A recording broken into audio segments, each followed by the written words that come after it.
how brazen was the Loomis Gang. The Loomis Gang was remarkably brazen. But they were very dangerous, you know, certainly they were very dangerous.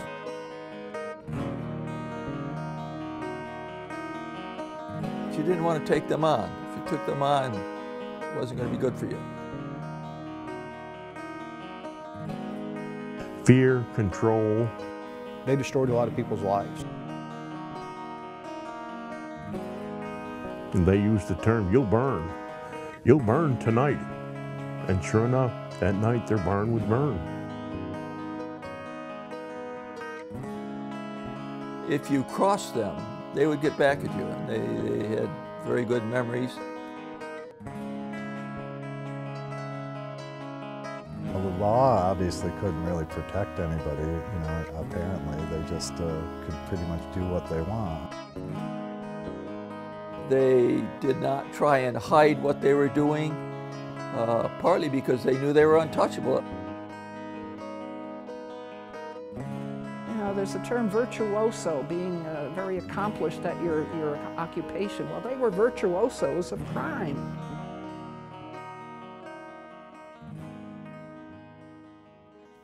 Loomis Hill, as it is known today, was just another hill here in Oneida County when George Loomis rode his horse into central New York back in 1802. One can only speculate why George decided to settle here in the small town of Sangerfield, just south of the village of Waterville. It is believed that George saw the opportunities that the hill and the swamp below afforded him. I think he didn't randomly buy that land. He clearly had been stealing in Vermont, and I think fully intended to continue. That was the way he was going to live, the way he was going to make money. He bought the land, about 15 acres at the time, in about 1804.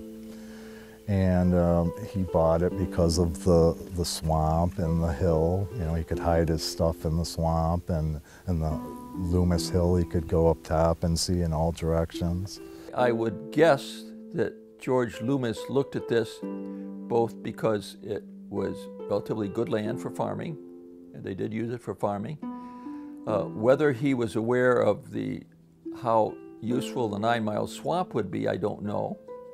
Certainly looked like a good place to hide horses, which is what they used it for. George had left his well-to-do family in Connecticut at the age of 18. Came from Connecticut, then moved up to Vermont, had a sister in Vermont, and apparently was stealing in Vermont, and then got run out of Vermont and went to upstate New York then, because he had also a sister living in Sangerfield at that time. Interesting enough, domestic animals on the neighboring farms were disappearing. So the sheriff paid a call and invited him to a necktie party. He saw the writing on the wall, and he left for central New York. He came to Sangerfield. He was a successful farmer. One day the sheriff came by and said, I need help. I'm going to have to arrest a man who's counterfeiting money, and I need backup. Will you accompany me? So he did have a good reputation up until that time. And he went with the sheriff, and the sheriff had knocked on the door, and a woman, beautiful woman, answered the door, and she said, what do you want? The sheriff said, I'm here to arrest your father for counterfeiting. And she went back into the house, and when she came out, she had a shovel in her hand, and she beat the sheriff over the head. Rhoda was really upset that they would come in there and harass her father. So she grabbed a coal scuttle and she started swinging it at the constable, and then she took a couple swings at George, and George said, right there, that's the woman I want to marry. George Washington Loomis said, hey, if she'd do that for her father, think of what she'd do for her husband. George and Rhoda were married. The first house was situated here on the hill, which gave them the vantage point of the swamp and neighboring farms and homes throughout the valley below. A vantage point they knew would be necessary so they could be forewarned of approaching law enforcement that would be calling on them as their criminal activities increased. They had 12 children, 10 of which lived. The first one and the 12th one were both girls named Harriet. They both died at age 2. There were 10 survivors, 6 of them male, 4 of them female. And some of the girls, they went off and married. One of the, Clarissa married a doctor in Sangerfield. Others moved to Utica, married. One moved to New York City, married. The oldest son, Bill, was not really a leader, but worked closely with Grove and with Wash on it. But it was the second son, Wash, who was then named after his father. He was the real leader of that family. Very bright. I suspect he's someone who, if he hadn't grown up in that family, would have done very well and probably accomplished a lot. Then under him was Grove, who was the horse expert and who apparently inherited a lot of his interest in horses from his father. Very good eye for good horses and able to pick out the good horses to steal and then resell it. Wheeler kind of sat in the middle, and he sometimes sided with the older brothers and sometimes sided with the mother and the younger brothers. The fact that he finally had to leave the country because he raped a mentally disabled young 14-year-old tells you about all you need to know about him. And then comes Plum and Danilo, who were really much younger. I'm a descendant of Amos Plum, probably one of the worst ones, especially in the books. In 1825, the road, known as the Oxford Turnpike, was relocated to the bottom of the hill. Rhoda and George took this opportunity to build a larger house for their growing family, one that Rhoda felt would be more proper for a family of their social standing. Then when they moved that road down to here, that's when Rhoda especially wanted to build a mansion that was right for what they thought they were in society. But the house would also serve another purpose. I guess they started it in 1823, which is about when Wash was born in 1823, and then in 1825 is when Grove was born. So that right about then is when they moved down the hill. And it was a big house for the time. Apparently it was about 50 feet by 50 feet, 3 stories tall, with a big kitchen off the back and a wood room off the back. So that's a pretty big house for 1825 in this area. From what the old timers who have been in the area forever, when the old foundation was here, kind of right in the middle of this little area right here. And of course this driveway wasn't here at the time. It was probably just like an old wagon path or cow path. But supposedly the main part of the building was right there. And at the other side of the driveway, you can see that little group of trees right there, the foundation of the barn. I don't know if you can see that, but there's a foundation right there. So this is like the complex of buildings is right in here. And in the house they had, you know, floorboards that could be lifted up, and they hid their loot in there, walls that could be removed and hidden in there. Up in the attic was a popular place and to be hidden. The house is described as having a lot of hidden compartments on it, false floors and things like that. Presumably that was all built at the time when they put it in. Could have been added later on, but he was setting himself up to be a major businessman, as he considered himself.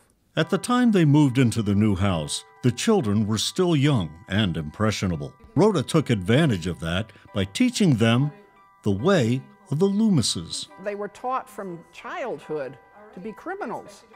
You know, the mother of this group, Rhoda, taught them as youngsters, you know, if you go out, don't you come back unless you've stolen something. I mean, they would steal anything. They'd steal your jackknife, your walking cane. They'd steal the laundry off your clothesline. But they had stolen something, so they were living up to their mother's expectation. And it started at an early age. I just can't, it's amazing to think what's, what those genes, with George and Rhoda, what they produced. Amazing. The mother, Rhoda, had told the children, and this is a quote from books, if you go out, don't come back unless you've stolen something. But if you get caught, you have to answer to me. A good mother. She would even reward her children when they come home from school. Oh, your grades are fine, but look what you got. This is great. You got this pocket knife and this watch, and oh yeah, so you got an A in English class. That's good, but this pocket watch is worth $5. The kids were raised that way and encouraged to steal, and so whether they really were sociopaths, I don't know. They were sociopathic in their behavior. If they'd been raised in a different family, I strongly suspect they wouldn't have been. But within this family, if you wanted to get ahead in this family, that's what you did. She's very unusual as a woman.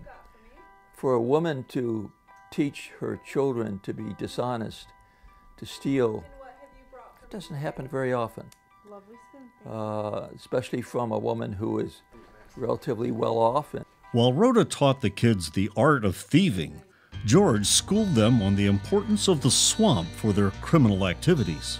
He taught his kids, the swamp and how to get through the swamp, and, very few people knew anything about the swamp. It was just this forbidden area. There were stories about quicksand, and you'd get lost in there and never be able to get out if you didn't know.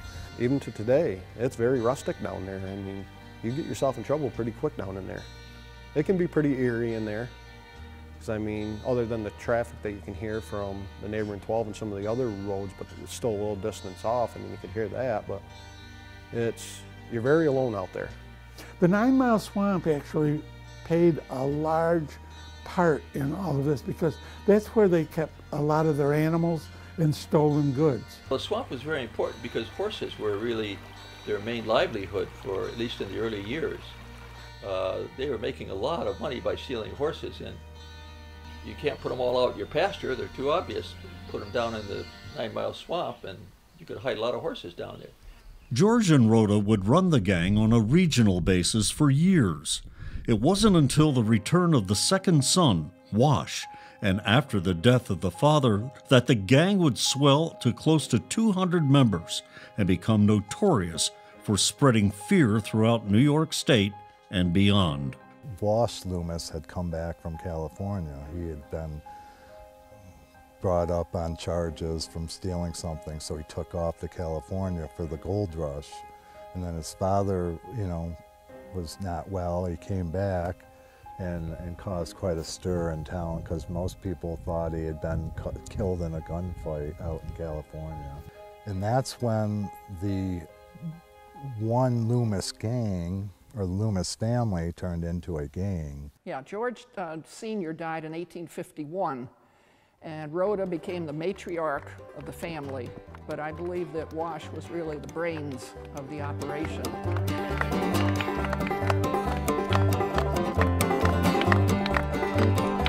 There was a big gathering, a big picnic, party. A lot of discussion done. The meeting occurred after the father died, and also at the point where they were starting to become very large, where they were really becoming, covering a lot of territory. And the meeting, very much like the mafia meetings 100 years later, was to divide up the territory, to establish who was in charge where, what the procedures were, how you got your stolen goods, horses or otherwise, to the farm. About 70 people from all through there, 70 gang members plus wives and children. So it was quite a party up there. And that was the point that Wash basically started to get the organization going and expanded out. And he had this way about him that people liked him. People admired him because of his presence. And so people just started following his lead. Wash emerges from the party as the undisputed leader of the gang, and some would say of the family as well.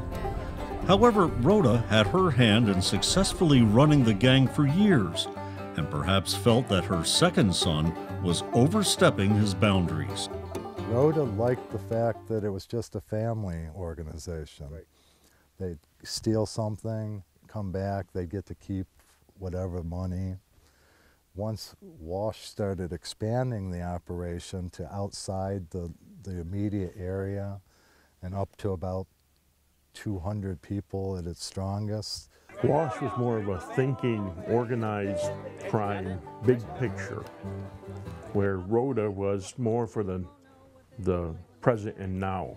Wash is probably the only one in the family that could stand up to her, and he was determined that this is the way it's going to be done. And she said no, she had her own way, and it was working, so why would you do away with it? We have done things fine around here for years. The family, as time went on, became divided between the three older boys and then the mother and the two younger boys. And as time went on, the family became more and more split. But at its peak in the early 1850s, I'd say, before the family really became divided, when the father died, it was really a outlaw gang run by Wash Loomis. Several strategies that Wash would implement would allow them to have a free reign of terror over the central New York area for years to come. Wash was a very intelligent individual, studied law with a lawyer in Hamilton, I think it was Judge Eldridge, and never took the bar exam, but he knew enough law to keep the Loomises out of jail. So he knew how to work the law, or get people who may have been arrested off. If that didn't work, then he knew how to persuade people, or basically threaten them. So Wash Loomis had paid for the judges to be in his pocket, and as the cases were brought before the court, the judge either gave him a sentence of 2 or 3 days, or a fine, or nothing at all. And they served very little time.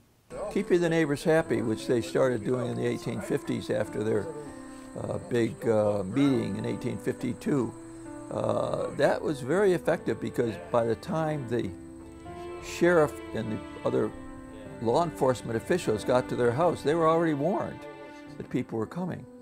So this, again, was kind of a smart, protect your flanks, and take care of your neighbors, and they'll take care of you. The neighboring farms never seemed to have anything turn up missing. And there's plenty of times where these neighboring farmers would see someone, or see Filkins, or see a group of men heading towards the Loomis homestead, and they would send their youngest son, run to the Loomises, tell them there's somebody coming. And they'd take the back route and get to there first. And they had almost all the surrounding farms very good friends or members of the gang. At that time in Madison County, the 1850s, there was one sheriff who was elected, and there were one constable in each township. So that's the law enforcement of the time. You have to remember there was no communication to speak of. So consequently, lawlessness ran rampant, and the Loomises took advantage of every opportunity. They knew they could get away with it. They always thought they were above everyone else, high society, better educated, better clothed.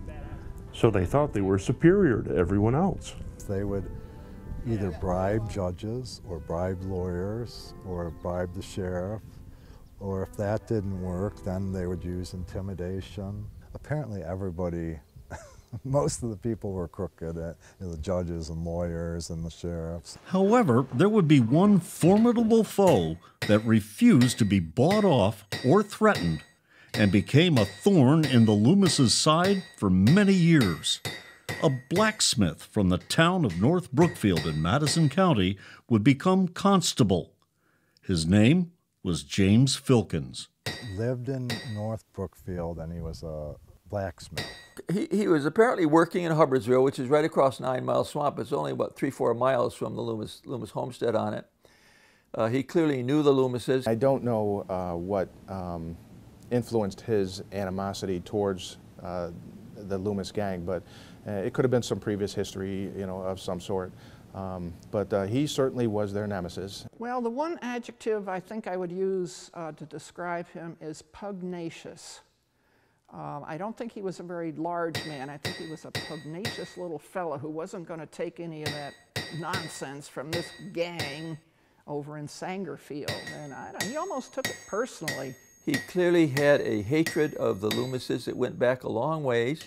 He himself is described as not a particularly likable person, but for some reason, which hasn't come down through history, he decided that the Loomises were bad people and he was going to oppose them.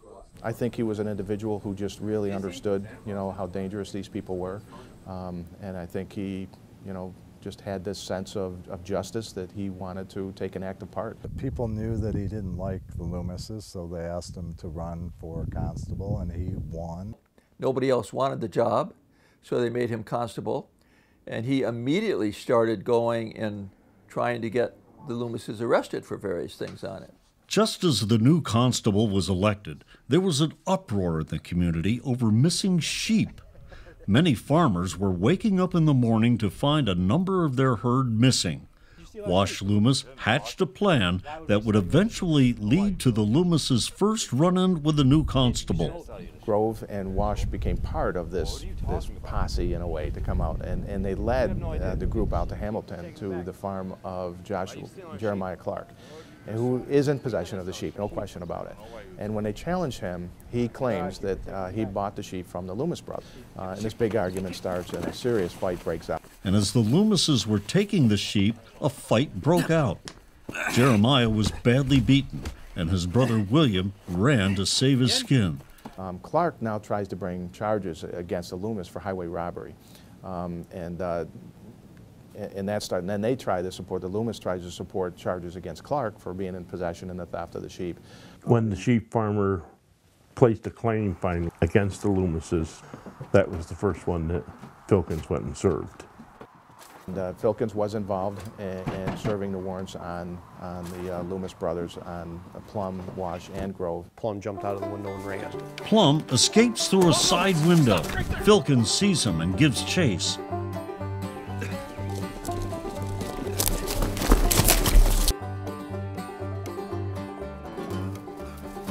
Filkins catches him before he reaches the swamp. These guys here, they grew up there, and like all boys and stuff, you know your backyard like the back of your hand. So to chase them down in there it was futile. When they hit the swamp, I mean, there's a lot of documentation. They hit the swamp, law enforcement didn't even bother going after them at that point. If they could get them before they got there, they got them. But if they got in there, we're not going in there. The Loomis house was close to the swamp. There was the house, road, barn, and a pasture, and the swamp was behind that. And it was pretty much impassable other than the main channels that went through it. And the Loomises would often, in order to get away from Filkins or whoever was chasing them, that's the first place they would head, is right down to the swamp. But they knew the swamp like the back of their hand. They made it their business to know that swamp, and that was their way out, so to speak. Loomises, if they see him coming, they're running into the swamp, they're running every which way so that he can't serve them with papers to arrest them on it. And this goes on and on and on. But the swamp had more purpose than a quick escape route for the Loomises. The 9 Mile Swamp is actually noted for having housed most of their stolen stuff. It was pretty well known that they were stealing, but you have to prove it. You have to find the evidence. And their greatest asset was being able to use that swamp, to know that swamp. There's one place in there called Lost Meadow. They would take them down there and like Lost Meadow. They would change the markings on the horses by taking potatoes. You could take a total black horse and now all of a sudden it's got a star on its forehead or, a stocking or something along that lines. They would take a hot baked potato, steaming hot, steam coming right out of it, and they would put that baked potato on the horse's forehead and it would bleach the horsehair. So all of a sudden that horse would have a blaze. And the owner of that horse, you know, they wouldn't let him get too close, but, you know, he would see and he'd say, oh, no, my horse was all dark. That's not my horse. And off they would go with a stolen horse. They were clever. I mean, they used stove black to darken horses. They used whitewash to lighten or give the fetlocks some whiteness so that the owners, anything to disguise the horse so the owners wouldn't recognize it. This is a story where they stole the horse from a guy, changed the markings, and sold it back to the guy. And the guy didn't even recognize the horse.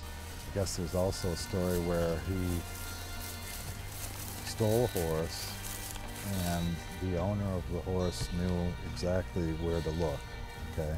So he came over and said, I think that's my horse. But in the meantime, he had changed the coloring and markings of the horse. And Grove's like, that's not your horse, you know, that's my horse.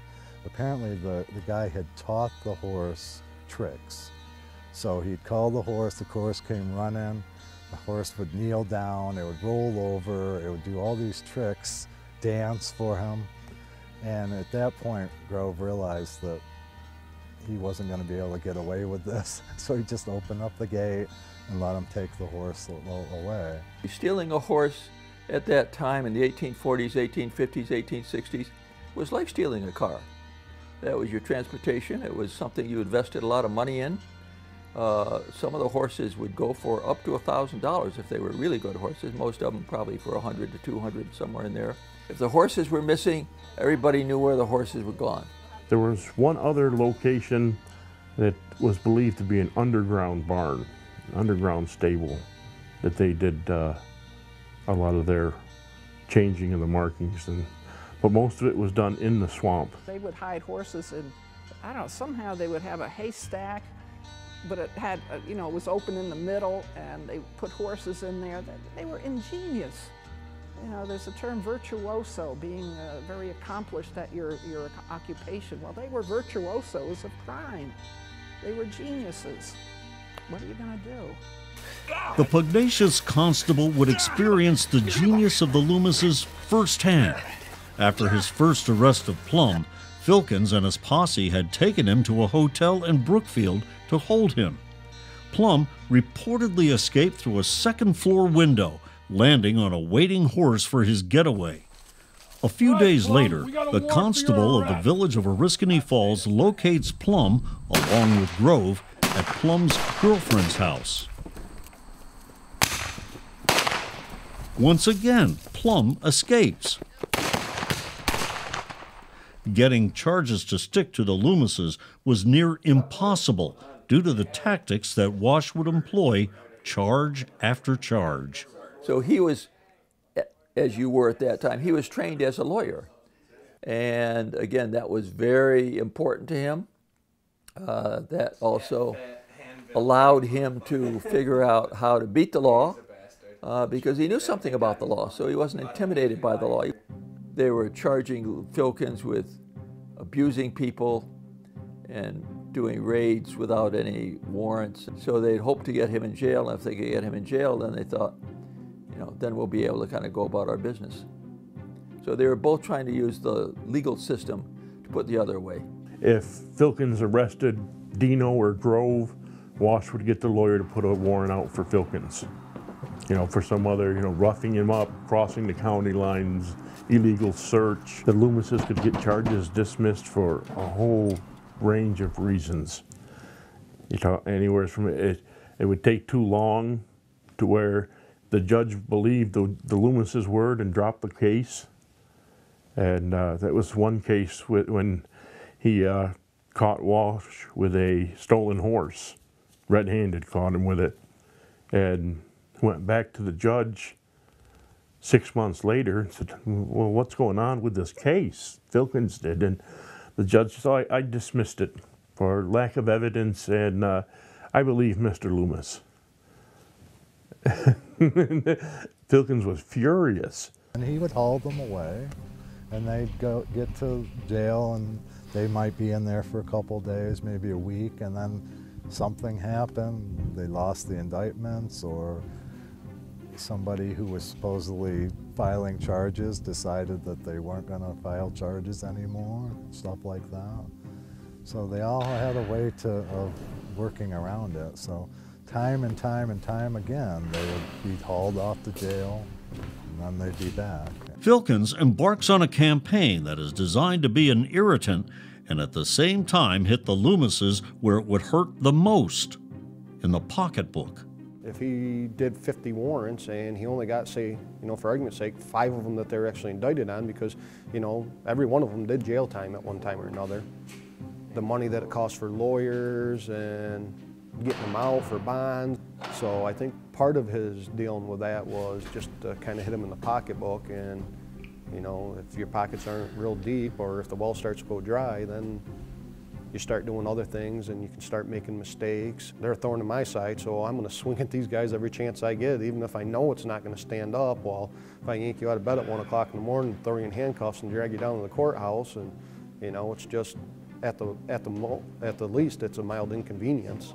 This became kind of his full-time job, was just to try and get on top of the Loomis Gang. I don't know if they did anything else because it looked like a full-time job to me. But he was very dedicated to this. This is a man who did not give up. And he took the fight to them. He did numerous raids on the Loomis family, and they were confrontational. To be able to take the fight into someone else's territory, I mean, you had to be very confident and bold, and he certainly was. Filkins was showing up every 2 or 3 days with a new search warrant. And he wanted to keep them so busy trying to defend themselves in court that they wouldn't have time to do stealing. Filkins' constant visits to the farm were met with frustrations, as well as some humor. He was never quite sure what kind of what kind of reception he was going to get. They might invite him in for a drink, or they might try and shoot him. And they did both. Good afternoon, Constable. There's a few times that Rhoda responded to Filkins when he came knocking on the door. I have a warrant for Wash. And she would respond to him, is it your weekly visit? Are you coming for dinner? The last thing Rhoda wanted was for Filkins to stay for dinner. She also felt the same about the new breed of criminal element that Wash was recruiting. Bill Alvord, he was also regarded as one of the worst in terms of being dishonest on it. He was involved in some of the shooting incidents later on of Filkins on it. Some of these people like Alvord they became involved with, they would have been criminals in any society on it. And this always bothered Rhoda, because she considered herself very high class, but they were having to hang out and eat dinner with these, with the scum. These were the people who they could do business with, but certainly people like Rhoda Loomis considered herself above that. A lot of these people were not necessarily people that Rhoda Loomis approved of. They started hanging out around the farm. They started staying overnight. They started staying in the house. They were rough, and Rhoda was more refined, and she didn't like all these extra people all over the place. She also took issue with the women her boys were bringing into her house. I think with her, she saw it as turmoil, and the queen's the queen, and nobody's close to her, and if she kept everybody away, she had no issues. But as some of them come in and stuff, she was just, they're not going to take any part of my power. Rhoda had to run everything. She had to run her sons. If her sons became involved with any other woman, that was very threatening to her. She wanted to control the whole thing, and Wash and Grove, at least, were not willing to just be controlled by the mother. So Wash and Grove, with Bill as a supporter, gradually broke off from the mother. As Rhoda was having to deal with the unwanted changes to the gang and with a growing divide between her and the older boys, one thing her and the rest agreed upon: something had to be done about that constable from Hubbardsville. Rhoda was like, let's put an end to this any Filkins or anybody else that's giving us problems, because we need to go on making money. Make sure things got done her way. It was her way or the highway. She didn't care about who got hurt. She was a very self-centered, manipulative, but very effective woman. Of course she would. She's not somebody you'd want to run into. She was tough. A lot of people look at this and say, you know, Filkins had it out for him, but the Loomises had it out for Filkins too. I mean, they tried in every which way they could to destroy him. They didn't treat him very kindly. I guess there was a mutual, it wasn't a mutual admiration society. They apparently hated each other. They tried, you know, confronting him, saying, you know, leave us alone, don't ever come on our land. And Filkins just paid no attention to it. And that's when they decided they had to get a little bit more violent with him, do away with him. Once again, the Loomises reverted to a tactic they had been using for years. They got a warrant for the arrest of Filkins from a judge in Higginsville, which is 25 miles from the Loomis homestead. Denio came to Filkins' blacksmith shop armed with an arrest warrant. Needless to say, Filkins knew that the Higginsville judge was one of the many bribed by the Loomises, and that it was the current village that Brother Bill lived in. At first, he argues that there is no reason to go so far to answer for the charges. The warrant was issued in Oneida County and served in Madison County. Filkins believes that a judge from Madison County should be the one to rule on the case. When Bill Wash and Plum arrive with some men of the constable's known posse members chained together in the back of a wagon, Filkins goes peacefully after Wash agrees to take him in front of a local judge in the town of Madison. But he refuses to give up his weapon. He also respected the law, which I thought was real intriguing, and that is illustrated when the Loomis Gang actually served a warrant on him from an Oneida County judge, and he actually surrendered to them under the authority of the warrant. He had figured out what was going on, and while he was being transported to Higginsville, which is 40 miles away, he came across another group of the Loomis Gang who had his posse in custody under warrants also. But he figured out that they were going en route to the Loomis homestead, and he didn't like that too well, so he broke free, actually pulled a weapon out on him and negotiated that he should be brought to a Madison County magistrate and be arraigned, and successfully was. So that just, if you're going to surrender to your enemy under the authority of the law, you know, that says a lot about who he was. That evening, as Filkins is back home with his wife and children, the Loomises gain entry to his house, knock him down, and arrest him. They executed the Oneida warrant. Anyway, they raided his home, took him into custody, and I think they wanted to get him out there in custody. Then they could have done things, strategies to prolong the arraignment, prolong the trials or wherever, just to kind of get him out of the way. The next day, he is taken in front of the Loomis' friendly judge and assigned to an unsympathetic lawyer. Just as the judge is about to hand down his sentence, a group of men from Filkins' hometown burst in the room with guns drawn and demand the release of their constable. They had heard about the incident and had ridden all night to arrive there in the nick of time. The judge set bail, and it was paid immediately. Filkins was released. The threats and physical attacks have no effect on Filkins' spirit. He continues to harass the Loomises as they continue to terrorize the region. I think he was an individual who just really understood, you know, how dangerous these people were. But part of what made them so dangerous is just the intimidation. They understood how to do intimidation, you know, against others, and the arsons were a good example of that. They would burn barns and things like that. I mean, you burn somebody's barn down, I mean, your barn is really your livelihood. You know, a person might claim that the Loomises stole 2 of their cows. They would file a complaint.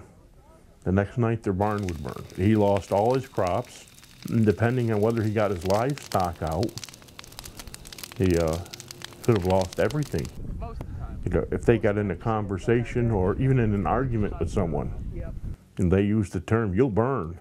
I think a lot of people realize that if you messed with them, your whole life's work would be up in flame. They used to say, "you're going to burn for this." That is how people made a living. That's frightening. They destroyed a lot of people's lives. The Loomis Gang was remarkably brazen, even for the period of time they were. They did not try and hide what they were doing, partly because they knew they were untouchable. I think they were quite proud of the fact that They controlled much of the crime in central New York. Burning down courthouses and burglarizing, the legal establishments and clerk houses and stuff like that, influencing by intimidation or graft district attorneys and judges, and other law enforcement officials. The public was definitely, especially as it got later and later on, the public was definitely against the Loomises. So, there was quite a few of them, especially the local merchants and stuff like that were just sick of being terrorized. The main opposition that was beginning to grow took roots in a general store in the nearby village of Waterville. Well, the opposition to the Loomis Gang really came from Waterville. And it really came from Bissell's general store. Everything I found really pointed to that as the beginning of people who were not paid off by the Loomises, did not accept them. And so if you have a few people who were unhappy with it, that then became kind of a nucleus. Bissell was outspoken. And therefore, a lot of people who gathered around the store, that's where they would then discuss, what can we do about the Loomises, what should happen. There was often conversation in there when people would gather in there about Loomises and damn Loomises, the evil Loomises, and they stole this, and did you hear about that barn? Someone's got to do something. This was the beginning of the vigilantes. These were the people that wanted to see the Loomises end. Many people felt safe talking there, which in turn led to that being the epicenter of the movement against the Loomises. When you have a nucleus of people who oppose a gang like that, that is the beginning of when you're able to actually do something about it. Aim! Fire! Reload! A year earlier, the disagreements between the North and the South had reached a breaking point, and the Civil War had begun. They started to really get going during the Civil War. Once the Civil War broke out in 1861, the Quartermaster General recorded after the war that the Union Army had required over 700,000 horses to execute the war effort. They would go to Albany to get those horses. Now, the Loomises, knowing the Army needed horses, and they would pay very well. They'd pay $160 for a horse or $170 for a draft horse. The South actually were very good at stealing the horses from the North on it. Some of the Southern generals were very, very good at this. The North was losing an awful lot of horses. So given the market for it, I suspect that they were making money hand over fist during the Civil War in a way even better than before the Civil War, because the market was so, it was a real seller's market. The canal was very important. Bill, the eldest, had married a woman and lived up in Higginsville on it. I drove around that area. I could still find evidence of the side cut canal up there. You got to remember at this time the Erie Canal was a very big deal. This is the first time when you could really send not only livestock but grain and things like that down to Albany, down to New York for that matter. So they would take a string of maybe, 10, 15 horses, put them on that packet boat up at Bill's place on the canal, off to Albany, and sell them to the Army. They would make a lot of money for these horses for which they paid nothing. Here's the Loomises stealing all the horses in upstate New York, sending them on down to Albany, sometimes down to New York, selling them to the U.S. Army. So there's a ready-made market for these horses. And much of that was through Higginsville, through Bill's farm in Higginsville. Back in Madison County, the bribery and influences of the Loomises was about to help score a victory they had long been working towards for years. They actually helped defeat Filkins in the village of North Brookfield. He was up for a re-election for constable. He had to run again as constable, and the Loomises had arranged enough votes against him, so he was not re-elected as constable. And he lost by 3 votes, and it was determined that the Loomises had something to do with rigging the voting. The Loomis Gang controlled a lot of people, and by controlling a lot of people, they controlled a lot of votes. But the Loomises were quite capable of generating enough votes to get Filkins out of office, and they did. And that's when the people in Waterville said, well, if you move up here to Waterville, we'll make you constable here and support you to continue doing the same things. I think the people of Waterville and everything, especially politicians and stuff, said, you know, enough's enough. This guy's a thorn in their side and he's been hammering them for years. What choice do we have? You know, lesser of two evils, I guess. We'll pick Filkins and bring him up here and see if he can finish this stuff off. Bissell, he came up with the idea of having Filkins move from North Brookfield to Waterville, and he was up for, you know, they had an election and he won. Once he moved to Waterville and was reinstated, I think they were furious. This was not part of their plan at all. They thought they had gotten rid of him. And not only is he gone to Waterville, but he's then tied in with people in Waterville, some of the important citizens of Waterville, who probably are bankrolling some of what Filkins is doing. They're certainly supporting him. And this meant trouble for the Loomises, and I think they probably perceived that that was going to be trouble. And that was the first major trouble they had. Everyone else had been able to buy off. Filkins and the small number of people in Waterville could not be bought off. That was a problem. They thought that they had done what was necessary to get rid of him, and apparently he was still... That's when they really started to get violent towards him, I think. They had had enough of Filkins. And that's when Plum went and shot up the house with 3 other people. He was at home. They were in there. His wife and him were in one bed, and I believe he had 3 children, 3 or 4 children, were in the other bed in the bedroom.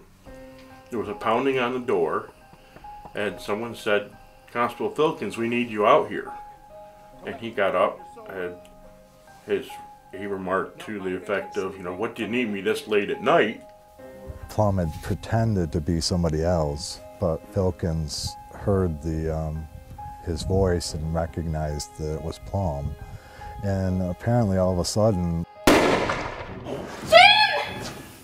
like, shots started firing, and there was like blue holes in the door, blue holes in the windows and the curtains, hit Filkins in the wrists. Injured his hands and arms quite severely on it, and through the window, and could have killed his wife and could have killed his 4 children that he had at that time, but did not. But this was a very clear, brazen attempt to kill Filkins. They counted like 30 shots in the interior of the house. This pushed it up to the next level, which also, at that point, Filkins must have said, one of us is going to be killed. Either I'm going to be killed or one of them is going to be killed. But this is not going to turn out well for one of us. The divide in the nation that had started a year before the attempt on Filkins' life still raged on in the form of the Civil War. North against the South, kin against kin. The dynamics of the Loomis family resembled what was happening in the country at the time. It's almost like there were 2 Loomis gangs toward the end. Wash started questioning his mother. All of the older children now stopped listening to the mother and started, you know, doing their own thing, listening to Wash mostly. But there started to become this headbutting between Wash and Rhoda. Wash is probably the only one in the family that could stand up to her, and he was determined that this is the way it's going to be done. And she said no, she had her own way, and it was working, so why would you do away with it? Wash was away on business when there was an incident that would further cement the divide between mother and son. Wash had a girlfriend, and she bore him a son. Rhoda was ugly mean. She did not want any other women in the house. Rhoda did not look kindly upon Hannah Wright. And one evening there was an accident. They had a hired man who was cleaning his gun in the back kitchen. And Rhoda is, she's responsible for making sure that Wash's girlfriend is in the same room. And the gun went off and hit the lady in, I think, in the hip, and she bled and bled and bled. Accidentally, while cleaning the shotgun, it accidentally went off. And they could never prove that it was murder, but just that it was that accidentally went off. And that was another thing that drove even more of a wedge between the two. Obviously a lot of bad blood. I mean, what do you do if your mother kills your mistress, the mother of your child? Obviously this is a woman who is quite capable of killing anybody. Even with all the internal chaos, the gang continues without missing a step. The burning of the courthouse, their most audacious act of arson, occurred right here in Morrisville, right on the spot where this building sits. Wash decided to go and pay a call to the Madison County Courthouse. Now that night, there was a fire, and they burned the courthouse to the ground. On, I think it was October 11th, 1865, at 2:30 in the morning, the courthouse was seen to be on fire, and people were, calling up and down the streets, fire, fire. Citizens with their buckets, their leather buckets, would come, and there was a fountain out front, 30 feet across, 7 feet deep, and it was for fire protection. And the folks, they would get their leather buckets, or whatever buckets they had, and they formed a bucket brigade, and they were trying to put out this fire. The hand pumper, okay, they rang the bell, and all the people responded, all the men, because they had to put this fire out.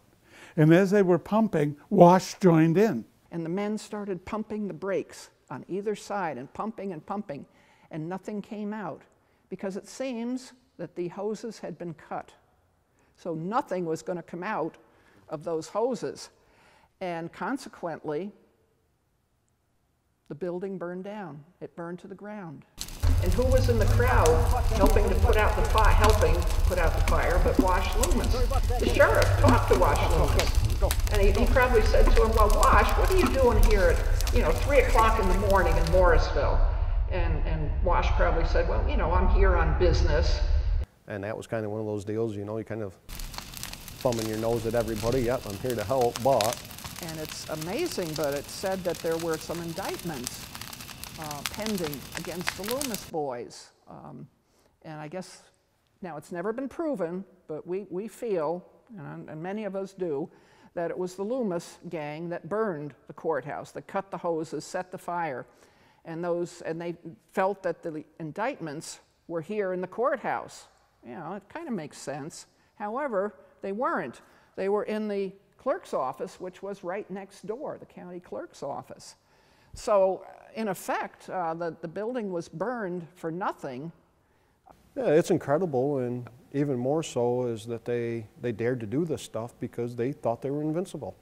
The people of the area grow tired of the antics of the gang, and Filkins grows tired of the same old, same old. He was very upset because he was getting beat pretty much every turn that he went to.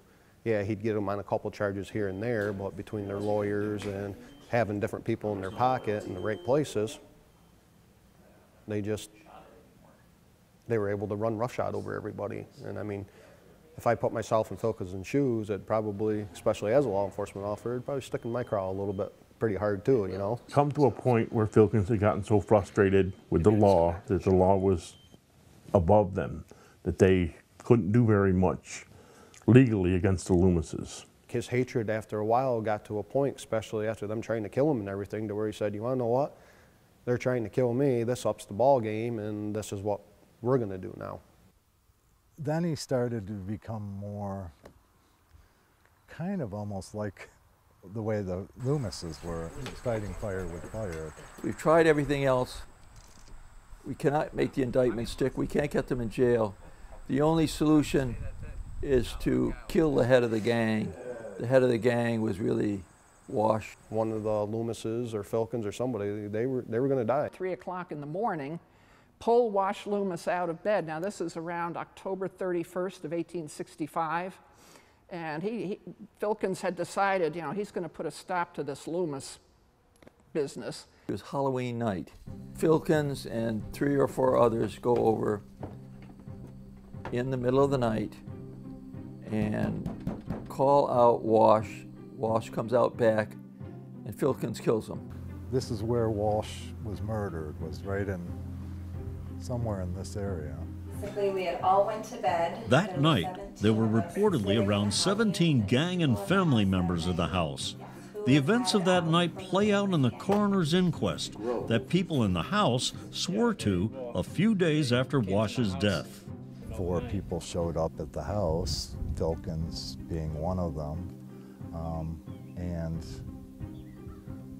basically, you know, got inside the house. They got to the staircase and yelled, "Who's up there?" And of course, some other men that weren't part of the family but were part of the gang. Oh, well, they identified themselves, and he says, "I want Wash Loomis." He went up and he kicked in one door where these other men were sleeping. Well, Wash was sleeping next door with his girlfriend, and he finally awoke, and he went to his bedroom door, opened it up, and here's Filkins. And Filkins says, "I have a warrant for you. You're coming with me." And Wash, "Well, at least give me a minute to get dressed." So he got dressed, and Filkins took Wash. Took him out to the woodshed, and then Filkins just beat him in the head with his gun and left him there for dead. Filkins not only pistol whipped him, but they scalped him. Filkins' ivory-handled revolver, supposedly he beat him over the head with the revolver, and part of the handle broke off, and they found it at the scene. And he died 2 days later. Persuaded drove Loomis to come downstairs, and they basically beat him and set him on fire. They took some jackets off from the coat racks, threw over him, put a sack of oats under his head, and doused it with kerosene, and lit the kerosene on fire. Looks like they clearly intended to kill both of them. They succeeded with one, but not the other. I mean, that's a pretty serious message. And these are generally law-abiding citizens. They just had enough. Of course, Grove is, he's saved by his sister, the fire's put out. But after that, the gang kind of lost some of the control that Wash exercised over them. There's all kinds of other people in the house, too, who didn't come to his aid, which also then further made everyone unhappy with, further split the family on it. But there were several other males upstairs who never came down. Yeah, Wash was the leader, and without Wash there, things went downhill fairly quickly on it. Before passing out, Grove manages to save his prize horse from the barn the posse set on fire. He recovers from the severe beating, but then seems to lose interest in the family business in Wash's absence. For Jim Filkins, it was business as usual. But even after Wash's death, he still pursued legal warrants against the remainders. Rhoda was not going to let something like the murder of her son get in the way of profits, so they really started going at it again. Once again, Filkins and his faithful were called upon to bring justice to the Loomis homestead, and once again, he comes close to paying the ultimate price. Bill Elverd was one of the worst of the gang. They were going to arrest him, and they knew he was there, and so they then get into a gun battle on the stairs.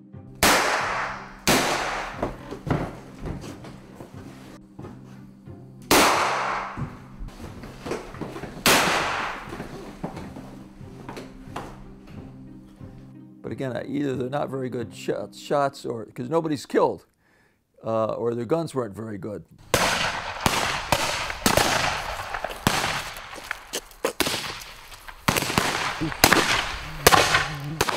But they're trying to kill him, clearly.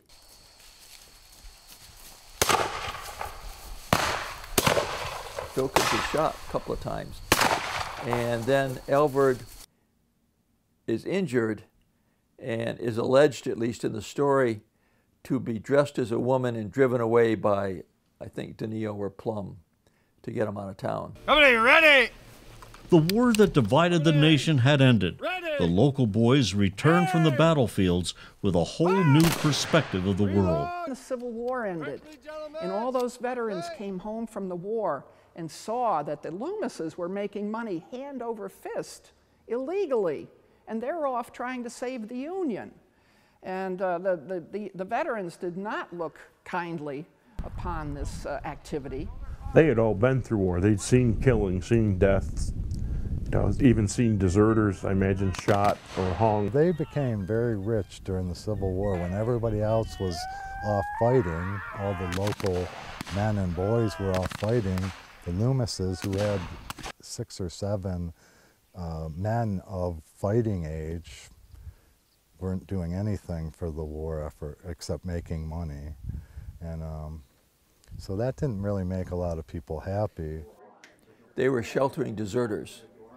And sheltering deserters was, especially if your sons were being killed, that was considered to be about the worst thing you could do. They had a lot of deserters that they would hide in the rooms that were hidden inside their houses and stuff, and a lot of them, I believe, were just going from there up through and getting up into Canada where they couldn't have charges pressed against them and stuff, so that was kind of their safe haven. So it was a combination of the fact that the Loomis sons did not fight, they harbored deserters, which was just a terrible thing to do, and you had young men coming back to Waterville, Sangerfield, who had fought in the war, who said, wait a minute, we don't have to put up with this. There's things we can do.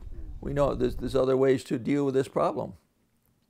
And let's go and do it. The California solution had come from California, where you just take the law into your own hands and you hang the people or run them out of town or whatever you need to do.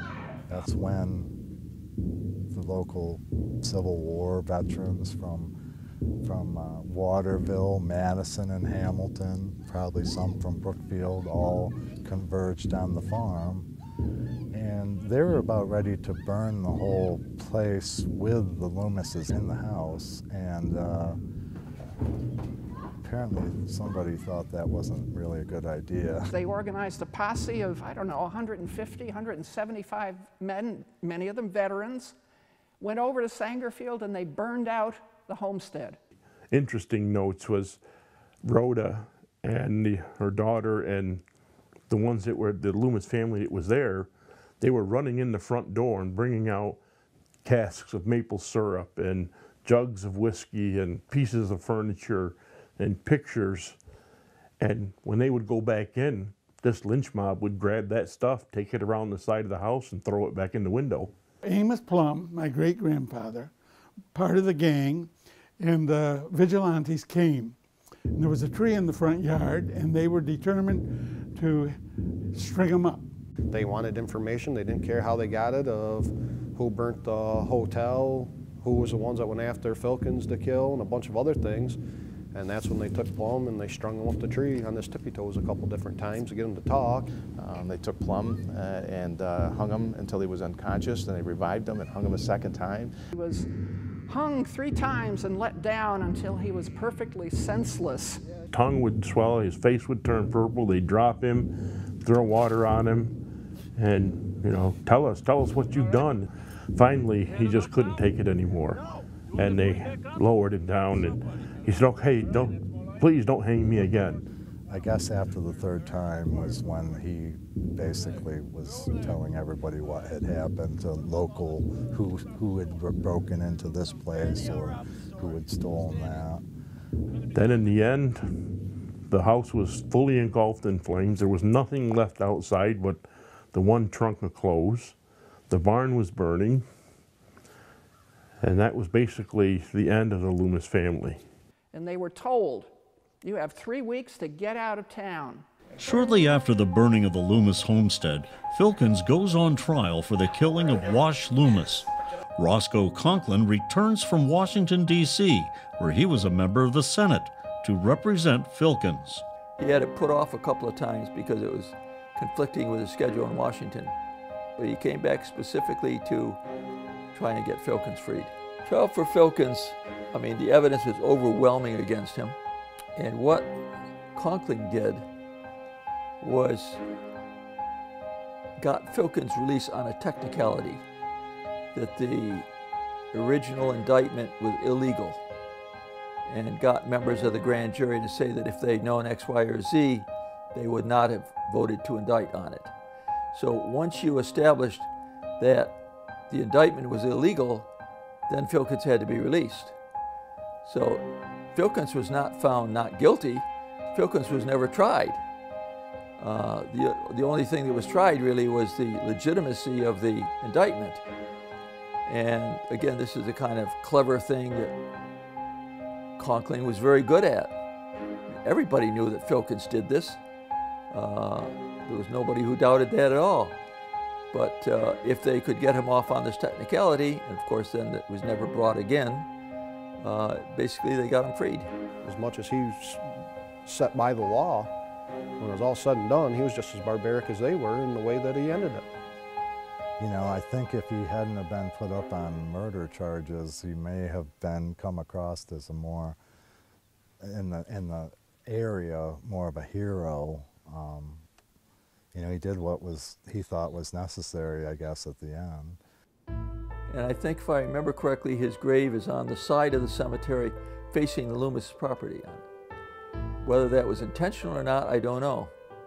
But symbolically, it certainly is a nice kind of coda to the whole thing. That even today, Filkins is sitting there watching the Loomises.